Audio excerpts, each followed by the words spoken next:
এসে বলুক যে এই সরকার ছাত্রদের কথা শুনছে না, তখন ছাত্রদের কথা না শুনলে সরকারকে আমরা দোষারোপ করতে পারবো। এখন তো আমাদের ছাত্র নেতৃত্বকে দোষারোপ করতে হবে, যারা সকল ছাত্রদের এক অর্থে জায়গির নিয়ে এই সরকারে বসে আছে। কিন্তু তাদেরকে কি আমি আমার জায়গা দিয়েছি? তাদেরকে কি বাম সংগঠনগুলো তাদের জায়গা দিয়েছে? তাদেরকে অন্য ডানপন্থী সংগঠনগুলো তাদের জায়গা দিয়েছে? দেয় নাই।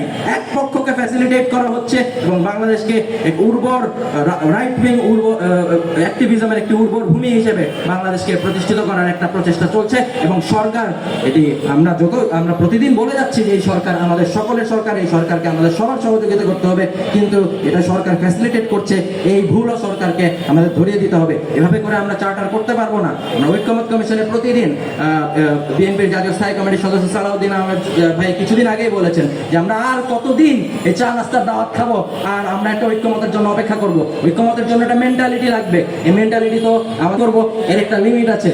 তাকে একটা নির্বাচন দিতে হবে, নির্বাচনের জন্য অন্তত 3-4 মাসের একটা সময় এর আগে ঘোষণা করতে হবে, নির্বাচনের প্রস্তুতি নিতে হবে। সরকারের ঘোষিত ফেব্রুয়ারি টাইম লাইন অনুযায়ী আমাদের হাতে 7-8 মাসের মতো সময় আছে। তো আমাদের বেসিক্যালি 4 মাস হয়তো বা সময় আছে সকল কিছুকে আসলে ঐক্যমতের জায়গায় নিয়ে একটি চার্টার প্রতিষ্ঠা করার জন্য। কিন্তু সরকারের মনোযোগ সেদিকে নাই। সরকারের মনোযোগ আছে কিভাবে একটি উগ্রপন্থার দিকে বাংলাদেশকে ঠেলে নিয়ে যাওয়া যায়, কারণ সরকার এটাকে ফ্যাসিলিটেট করছে কোনো না কোনোভাবে। আল কায়দাপন্থী গোষ্ঠীগুলো, আল কায়দাপন্থী বিভিন্ন ভাষ্যকর তারা ঢাকা শহরে বড় বড় প্রোগ্রাম করছে, আপনারা সকলেই জানি। কিন্তু কেউ এটা নিয়ে এক লাইন কথা বলবেন না। কেন? কারণ কিসের ভয়? মবের ভয়। এই জায়গাতে আমরা আছি, এখান থেকে আসলে চার্টারে যাওয়া যাবে না। যাই হোক, চার্টারের কথায় দু একটা থিওরিটিক্যাল কথা বলে শেষ করে দিব। চার্টারে 2টা বিষয় আছে, একটা রাজনৈতিক দিক, একটা আইনি দিক। আইনি দিক হচ্ছে চার্টারকে সংবিধানের সাথে তুলনা করার একটা চেষ্টা করা হচ্ছে, যেটা আসলে কোনোভাবেই আসলে ফিজিবল না। রাজনৈতিক অঙ্গীকারটাই হচ্ছে এখানে মেইন। সকল রাজনৈতিক পক্ষ যদি একটা জায়গায় অঙ্গীকার করে, কে অঙ্গীকারটা ভঙ্গ করছে তাকে আপনি আসলে দোষারোপ করতে পারবেন। তাকে হিস্ট্রিক্যালি রং জায়গায় ফেলে তার নির্বাচিত হওয়ার রাস্তা আপনি বন্ধ করতে পারবেন। কিভাবে? ভোট না দেওয়ার মাধ্যমে, জোরপূর্বক কোনো প্রক্রিয়ার মধ্যে না।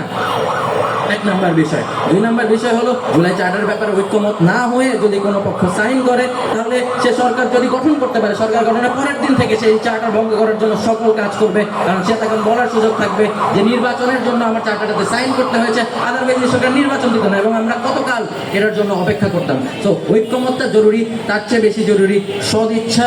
এবং আমি শেষ করার আগে একথা বলতে চাই, আমরা সরকারের উপর বিশ্বাস করতে চাই এবং আমরা বিশ্বাস করি চার্টার শুধু একটা মেয়ার কাগজ হবে না। একটা ঐক্যমতের ভিত্তিতে একটা সঠিক জায়গায় দাঁড়িয়ে আমরা রাষ্ট্রীয় ঐক্যমত করে আমরা কমন মিনিমাম প্রোগ্রামে একমত থাকবো। যেহেতু ভিন্ন রাজনীতি করি সবাই, ভিন্নতা তো রাজনীতি থাকবেই, কিন্তু কমন মিনিমাম প্রোগ্রাম বাংলাদেশের প্রশ্নে সবাই এক হয়ে একটি চার্টার সাইন করে আমরা সামনের দিকে আগাবো, এই প্রত্যাশা রাখছি। বাংলাদেশ জিন্দাবাদ। আল্লাহ হাফেজ।